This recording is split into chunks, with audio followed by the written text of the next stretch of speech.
welcome back to the Ratchet Clank Let's Play, ladies and gentlemen, and today we're going to be taking on some of the other challenges before we get off to the next part of the McKidd games, the hoverbike races. Now I do apologise if I took too long on this part, but unfortunately my previous attempt of recording audio pretty much didn't really go exactly as planned, so I decided to re-record the audio for it. Anyway, we have got the limited weapon challenges this time around. In this instance, you have to only use your wrench. You can't use any weapons, because weapons in this kind of event are barred from this kind of event. So what you've got to do is to just use your wrench. But keep your distance from these enemies, because these assholes will definitely hurt you. I had trouble with these enemies. Unless I decided to use the Comet Strike for distance throwing, I am pretty much going to try and see if I can try and hit them as possible with the cost of some of my life. Well, some of my nanotech, to be fairly honest, from this game's perspective.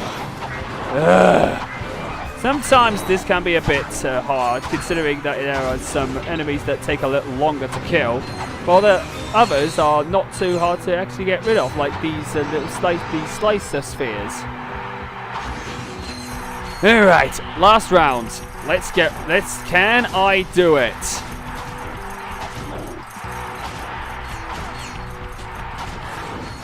Don't you dare about me. Come on.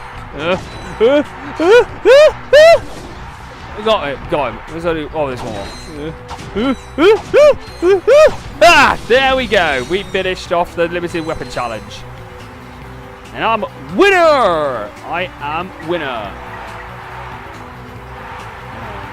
Impossible challenge, no. Okay, with that being said, I decided to only show off one of the challenges.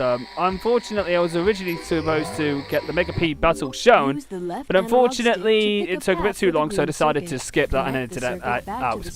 Anyway, this is, of course, the infiltrator puzzle. All you've got to do is to line up a line of. You have to, of course, connect a line of electronic currents through a maze sphere, and connecting it will unlock a door or activate machinery. Pretty much like the electrolyzer, only except a little bit more, complicated. But it's not as complicated as the puzzles in the key puzzles in Ratchet Clank 1. God, those were painful. And there are some times where there are some that take too long and can be a bit too much of a pain to get to finish. But honestly, though, I still think that the puzzles in this game are way better than that and much more easier than the ones in Ratchet Clank 1. And that's definitely saying a lot, people. Alright, so with that being said, we're going to go off to the hoverbike races, and of course, the taxi, why is it taking too long for the taxi to actually take me there? I have no idea. I don't know, because I really don't know how to make a bit of a bad thing. It's a bit of a bad feeling, really, isn't it? Sorry about that. That was a bit pointless. Okay, with that being said, let's go off to the Mega Corp racing hoverbike races. Swing shot out. Go across this big chasm. Get rid of these boxes. For petty cash, for mad cash. Yeah, some dice for cash there. And of course, you do need the swing shot for those two bridges, so you can actually access the races. And we got our good old guy to talk to. There we go. And with that being said, let's talk to this guy. Whoa! Nice finish on that chrome. Oh! You buffed this out yourself? I handle my own buffing. So. No shit, Crank! Sorry, man. I thought you was a crankshaft. Oh, can't see my own hand in front of my face without these. Pink glasses? No problem. So, how do I enter the big race? Well, oh goodness gracious! If you win. thought men being in My Little Pony Friendship as Magic is bad, you can see this guy with pink glasses. They go real nice with my leather chaps. Anyway, enough of the MLP comments. The prize in this one is actually a pair of hover boots, which you can use to speed things up in the later levels. Okay, so we failed the first attempt. I've decided to jump cut the first attempt and go straight to the second attempt where I actually win. So with that being said, let's try and get this race over and done with. So the hoverbike races are pretty much like the ones in Block Barlow, only except it's got much longer configuration layout. And of course it has 2 shortcuts instead of 1. The shortcut, one of them goes through the swampy area. We have to go through another part of the swampy area to a backside mountain scenic route, while the other takes you through to another part of the cave and through to the forest way. It cuts you right into a tunnel where you can where it takes you back to the start-finish straight. Sounds something really good. Well, guess what? It's a real handful. These tracks are. And why was I hesitating to use my turbo there? Well, I was waiting to get to that dash panel before I can actually go through that. Before I can actually use the turbo, so I decided to do some conservative thing, just conserving some of my kinetic energy system, or KERS in this. All this game's equivalent of KERS. There's EERs now because they've actually changed the name and the system in Formula 1 now. So because of the V6 introductions. And ladies and gentlemen, before you actually ask, yes, I'm actually intending to do a marathon of kart races soon for my VGXL series. What I've got to do is to review Mario Kart 8 first before doing that.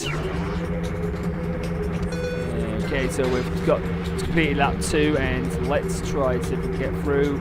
Yes, just about. These doors are just so bloody random.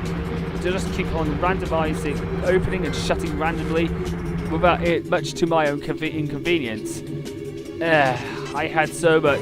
This one is a much harder circuit, but I still admit that it's still fun to go on because it's hoverbiking and it's real speed adrenaline, for God's sake. Alright, let's try and see if we can. Alright, let's finish this off, shall we? Whee! Out of my way! The truck! Out of my way! The trophy's mine! Yes, it is. Before you all know it, I've actually done Cortex, so the trophy is mine, and so are the hover boots. Yes. And why is it still saying 8th place instead of 9th place? Ugh, bloody typos. Anyway, let's talk to the guy and see what he wants to say to me. Dang, I wanted these boots myself. Sorry, tough luck. They'll look real nice with your outfit. Oh, thanks. You're so generous. Now the prize is a bunch of bolts. Whoa, To sweet. activate the charge boots, double tap and hold R1. Which I'll be showcasing later. But with that being said, let's go on to the next circuit, which is, of course, the intermediate circuit. And before you all know it, yes, from the first circuit on, you actually can use the, unlike the Barlow tracks where in the first circuit only has turbos, this one also has weapons on as well for all races, which is pretty sweet. This is the reason why I love the hoverbike races, is because the weapons are so variable and it's real, and it feels like you're playing a legitimate racing game with hoverbikes. I just wish there was a game with hoverbike karting, which takes you through a huge amount of speed adrenaline. That would be fucking sweet. Definitely would be a Wipeout beater any day. Speaking of which, I do wish Nintendo would make another F-Zero game sometime, because I do miss the series.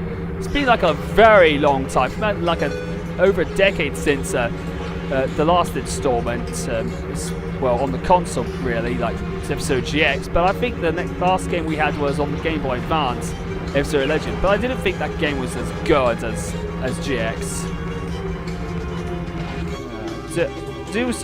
I do apologise if any F-Zero fans out there would scream at me saying that Legend is not as good as GX, but that's my opinion. I thought GX was great, if only the difficulty was much more fairer. And yes, you can shoot those mines in order to, if you got the machine gun, you can shoot these mines in order to get them out of the way. So that's that. I'm shooting some of this machine gun so I can defend myself from those bombs again. Right, we've got lap 2's completed, so let's finish us off, shall we? Let's get this business finished. Let's go! Go, go, go, go, go, go, go, go, go, go, go. Ratchet, get going.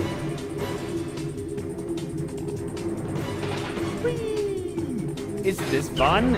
I just think it is huge fun. Wow, that's that done. Can I do it? Yes, I can. I got rid of them.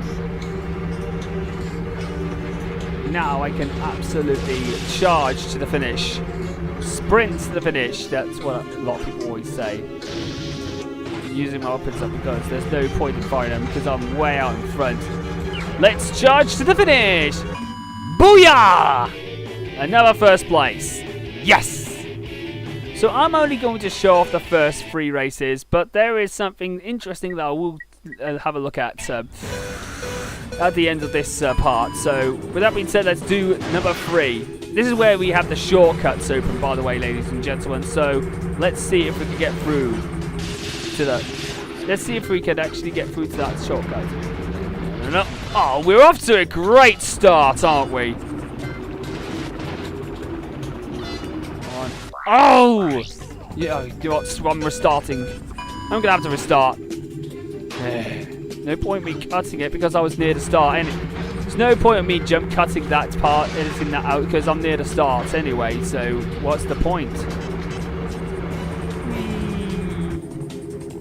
Now, the very most notable thing is that this part, although this part doesn't have a platinum ball, considering there's only 2 that I've already got. I've already got both platinum balls, by the way, but there's only a nanotech boost to actually compensate for that. In fact, in this level there are 2 nanotech boosts in this stage. One of them is hidden behind a door, which you use the dynamo on, and on this racetrack as well.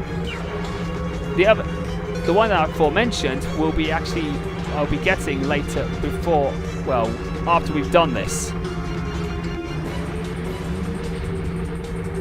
Alright, so well, now with that being said, let's go and pick up that nanotech boost. I feel like I'm way ahead, so I can afford to lose a bit of time. There we go. There's our lovely little nanotech boost.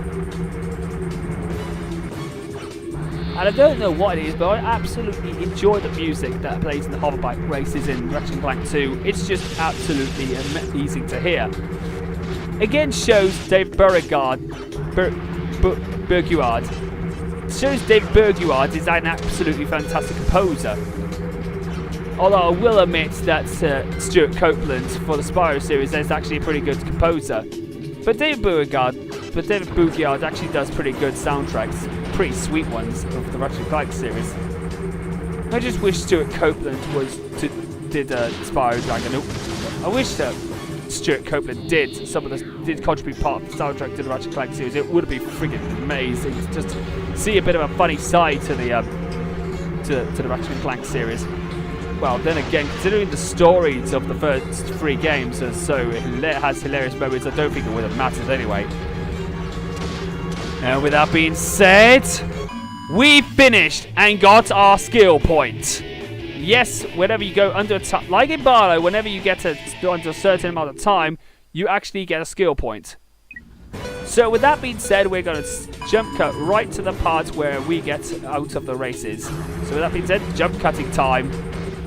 And I am back again. Well, ladies and gentlemen, we are going to be finishing off this planet with us getting that nanotech boost.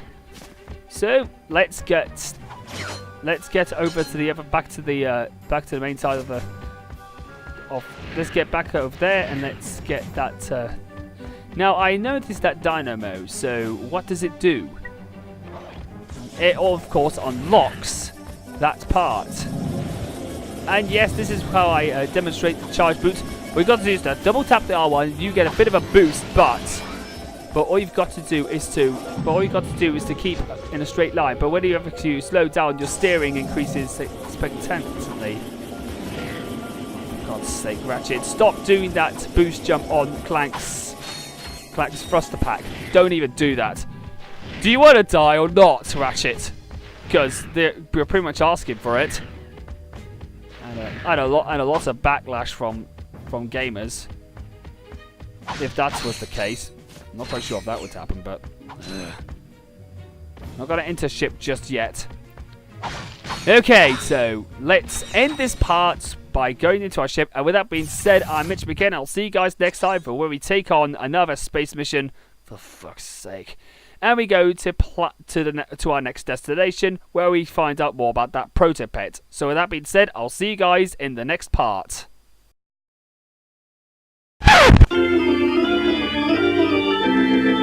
Alright, ladies and gentlemen, I'm going to show you what had happened in the race. So this is the 4th race, and I began as usual. So ladies and gentlemen, I'm going to show you what had happened in the 4th race. So I have been minding my own business as usual, trying to destroy everything, and I just got killed by a projectile. But then I tried to do the shortcut, but unfortunately, a couple of them, I went for the shortcut, and then a couple of them crashed, and look at this! Unfortunately, one of them seems to be stuck at the fork, at the end of the fork of the shortcut. I mean, what the heck? Why was there a glitch in the first place? I mean, what the hell? Oh dear.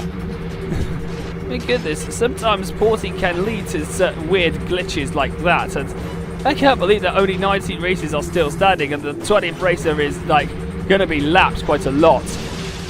Dear me. Alright, I'll see you guys in part 15 if that's the case.